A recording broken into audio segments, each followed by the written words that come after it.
Buenas amigos y amigas de la historia, bienvenidos a Mini Biografías Históricas.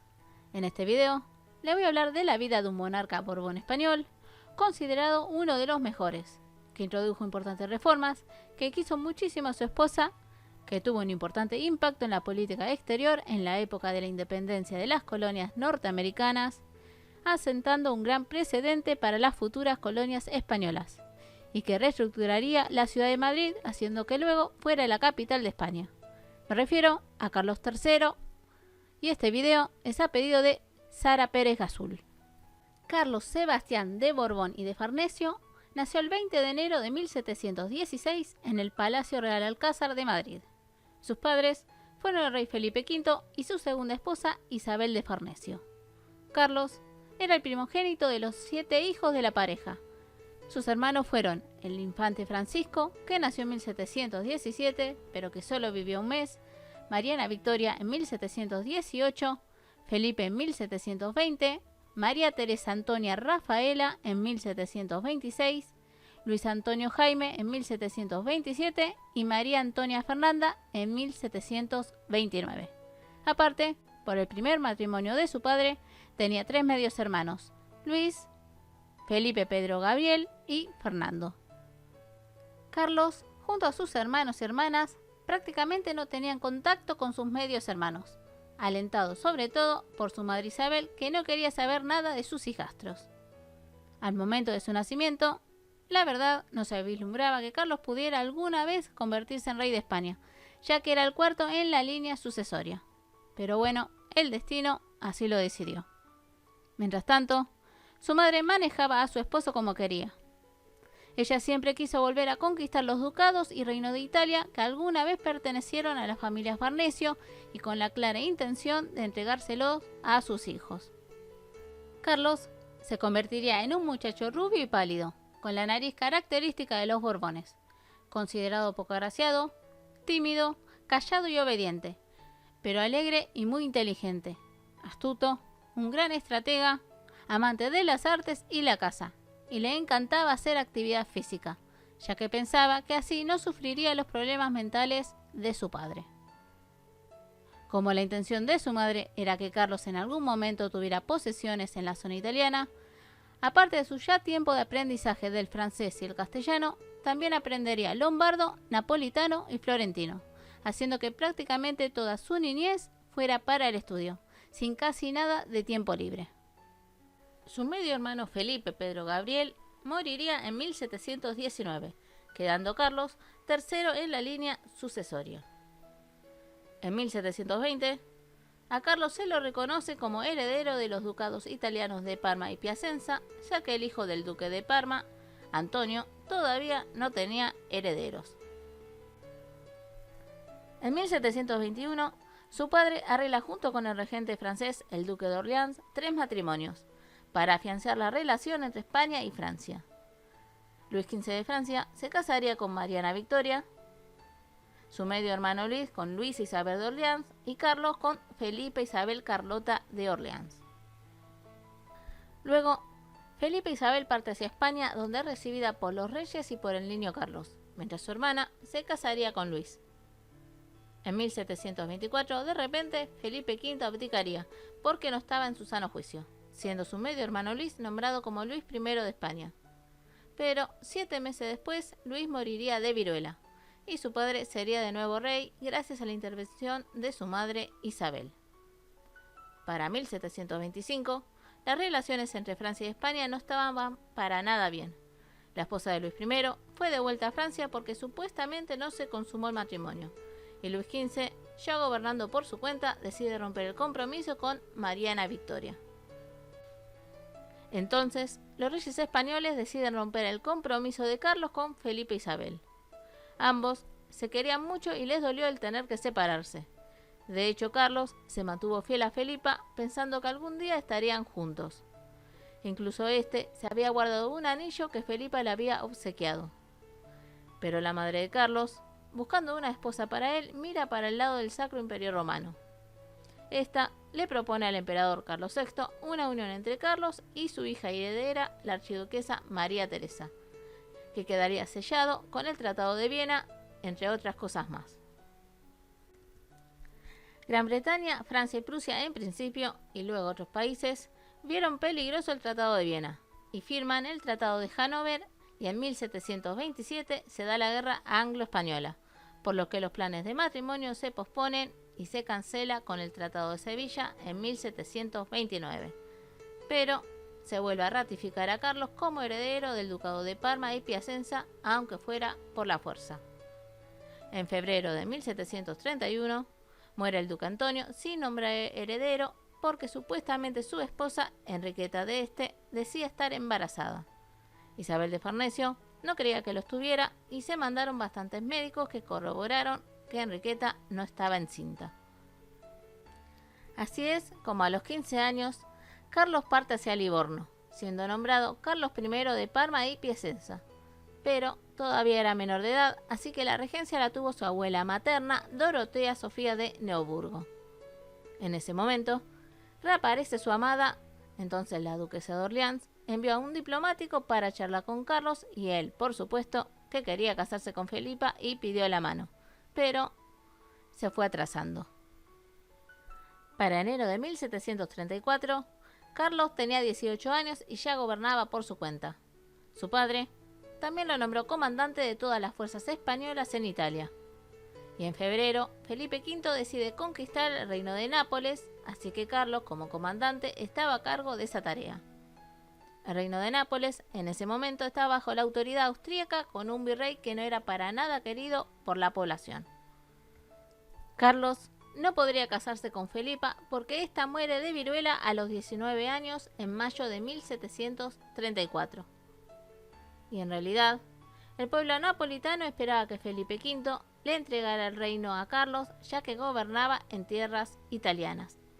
En mayo, Carlos, sin experiencia militar, toma la ciudad de Nápoles, pero la confrontación continuaría hasta 1735, cuando se firma la paz, donde el emperador Carlos VI reconoce a Carlos como rey de Nápoles y Sicilia, y a cambio Carlos le entregaría Parma.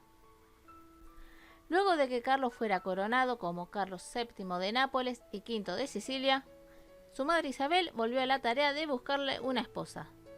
Como ya no podía buscar una esposa austríaca, miró hacia el lado de Polonia y se acordó con el rey polaco Augusto III el compromiso y posterior casamiento de su hija María Amalia de Sajonia, que estaba emparentada con el emperador Carlos VI y así estar más cerca de un matrimonio austríaco. Se casaron por poderes en mayo de 1738 y la boda fue el 9 de junio de ese mismo año. Carlos tenía 22 y María Amalia 14. Su matrimonio fue muy feliz y tuvieron 13 hijos, de los cuales 7 llegaron a la vida adulta. María Isabel Antonia, que vivió 2 años, María Josefa Antonia, que vivió 4 meses, María Isabel Ana, que vivió 6 años, María Josefa Carmela, María Luisa, Felipe Antonio, que fue excluido del trono de España y Nápoles por problemas mentales, Carlos, el futuro Carlos IV de España, María Teresa Antonia, que vivió 3 meses, Fernando, Gabriel, María Ana, que vivió 1 año, Antonio Pascual y Francisco Javier. Durante su reinado en Nápoles y Sicilia se hizo muy popular y muy querido junto a su esposa.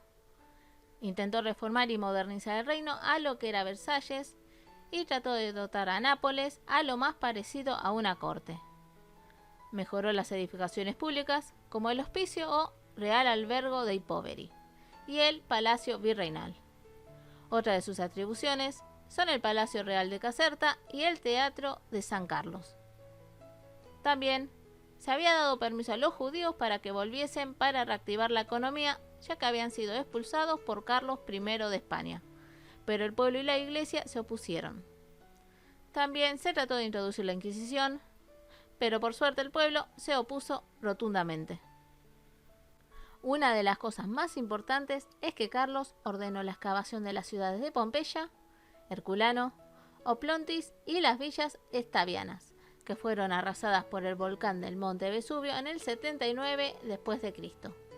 También en 1752, cuando se ordena construir una carretera, sale a la luz los restos de la ciudad de Paestum. En 1746 moriría su padre Felipe V y ascendería su medio hermano Fernando VI, que exiliaría a Isabel de Farnesio. Carlos era el rey más popular que los napolitanos habían tenido durante muchos años y apoyó las necesidades del pueblo y fue conocido como un rey de la Ilustración. En 1759, su medio hermano Fernando fallece y rápidamente Isabel de Farnesio aparece y llama a Carlos para que tome la corona española. Muy a pesar de Carlos y María Amalia, que estaban muy felices en Nápoles, se trasladan a España y dejan a su hijo Fernando como rey de Nápoles y Sicilia con un regente debido a su edad. Su madre y su esposa trataban de meterse en los asuntos políticos, además de que se llevaban pésimo, pero Carlos les pararía el carro. A su madre la apartó y unos meses después de llegar a España, su esposa María Amalia fallece por tuberculosis. Carlos diría: en 22 años de matrimonio, este es el primer disgusto serio que me da Amalia. La verdad es que Carlos quedó devastado y a pesar que luego sus consejeros le dijeron que debería casarse, nunca lo hizo y guardó luto hasta su muerte, quedándose con el amor a la casa y al aire libre. Durante su reinado en España, y gracias a su esposa, se introdujo la costumbre navideña del Belén, o mejor conocido como pesebre, que luego se extendería a las colonias. Carlos III seguiría los principios del absolutismo ilustrado, tal cual lo hizo en Nápoles, que se caracterizaba por la tolerancia irreligiosa, la libertad de expresión y prensa y el derecho a la propiedad privada. Fomentaría las artes, las ciencias y la educación. Así que en principio decidió prohibir las corridas de toro, que consideraba una práctica brutal e incivilizada. En política exterior, podemos nombrar la Guerra de los 7 Años desde 1756 a 1763, donde Gran Bretaña se estaba expandiendo en América. Y en 1761, por la firma del Tercer Pacto de Familia, España ingresaría a la guerra. En esta guerra, Gran Bretaña ocupa Honduras y Francia pierde la colonia de Quebec. También Gran Bretaña toma La Habana y Manila en Filipinas. Y con el Tratado de París en 1763, España entregó a Gran Bretaña la Florida y parte del Golfo de México, y a cambio se le devolvió La Habana y Manila. La Luisiana francesa se convirtió en parte de España y Portugal, que fue aliado de Gran Bretaña, se le devolvió Colonia del Sacramento, ciudad en la actual Uruguay. Otra de las guerras que podemos mencionar es la independencia de los Estados Unidos en 1776 a 1783, donde España y Francia ayudaron a las colonias americanas. En 1779, España trata de reconquistar Gibraltar, pero sin éxito. Pero sin embargo, recuperó Menorca, Florida y Honduras. En política interna, debido a los gastos sufridos por las guerras, se buscó nuevas formas de ingresos, como por ejemplo la creación de la Lotería Nacional y el Banco de San Carlos. Se liberó el comercio de cereales, habiendo un alza de precio descomunal, y muchos ministros de Carlos eran extranjeros. Es así que en 1766 se produce el motín de Esquilache, que era en ese momento el secretario de Hacienda. El detonante fue la orden de cambiar la capa larga y el sombrero de ala ancha que usaban los madrileños por la capa corta y el sombrero de 3 picos. Esto terminaría con el destierro de Esquilache. Carlos se sacó de encima a los ministros extranjeros por reformistas españoles, se importó cereales desde Sicilia y se derogó la orden de la vestimenta. Con la excusa de este motín, se le terminó echando la culpa a los jesuitas. Hubo una investigación y se les acusó por sus grandes riquezas, el apoyo al Papa y la intervención en el motín. En febrero de 1767, los jesuitas fueron expulsados de España y de sus colonias, y sus posesiones confiscadas. Al no estar los jesuitas, el monarca debía hacer una gran estructuración en la educación. Para él, se debía fundamentar en las ciencias e investigación. Entonces creó escuelas, promovió un nuevo plan de estudios universitarios y con la riqueza de los jesuitas creó más hospitales y hospicios. Impulsó la agricultura y para eso también tenía que repoblar las zonas deshabitadas de España por medio de inmigrantes centroeuropeos. Así se fundaron nuevos asentamientos como la Carolina, la Carlota o la Luisiana. también se liberó el comercio en América. En obras públicas, se realizaron muchos caminos que salían desde Madrid con destino a Valencia, Andalucía, Cataluña y Galicia. También creó fábricas para producir porcelana, cristales, relojes y platería.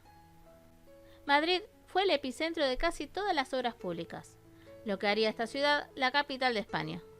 Se empezó a usar adoquines, servicio de alumbrado y la recogida de basura. Una extensa red de alcantarillado. Se trató de hacer un plan de ensanche con grandes avenidas, muchos monumentos como la Fuente de Cibeles, la Fuente de Neptuno, la Puerta de Alcalá, la Fuente de la Alcachofa, y se creó el Jardín Botánico, el Hospital de San Carlos, que hoy se llama Museo Reina Sofía, y se comenzó la construcción del famoso Museo del Prado. Por todo lo que realizó en Madrid, se lo conoce a Carlos III como el mejor alcalde de Madrid, y es uno de los monarcas más queridos en España. Gracias a su reinado, España comienza a ser reconocida como una nación y no un conjunto de reinos. Se establece la bandera actual, una ciudad capital y el himno nacional, pero para ceremonias oficiales. Como himno sería a partir de Isabel II. Carlos fallece por diferentes problemas de salud por su edad el 14 de diciembre de 1788 a los 72 años, aunque su rápida muerte se dio luego de la muerte de su hijo preferido Gabriel en noviembre, que fue devastador para Carlos. Fue enterrado en el Panteón de los Reyes en el monasterio del Escorial. Carlos prácticamente no tuvo infancia, vivía estudiando, pero esto le traería sus frutos. Fue muy querido por el pueblo de Nápoles. De hecho, no quería ser rey de España, pero era su destino. Tuvo un matrimonio dichoso que duró 22 años. Incluso se sabe que al casarse con María Amalia, esta todavía no podía concebir hasta tiempo después, habiendo actualmente cartas escritas por parte de Carlos a sus padres de cómo fue la consumación del matrimonio. Carlos es uno de los monarcas más queridos en España, que impulsó la economía, que marcó un precedente en la independencia de las colonias, que dejó su huella en Madrid. Luego de su muerte, vendría la decadencia española, pero hay que entender que en 1789 se produce la Revolución Francesa, que cambiaría todo el plano político del planeta o de la mayor parte de esta. Bueno, amigos y amigas, espero les haya gustado el video. Si fue así, no se olviden el like, de compartir el video a otras personas. Si desean poner un comentario de este monarca o si desean alguna biografía, con gusto la hago. Si no están suscritos, los invito a hacerlo. Muchas gracias por escucharme, un gran abrazo y besos. Bye.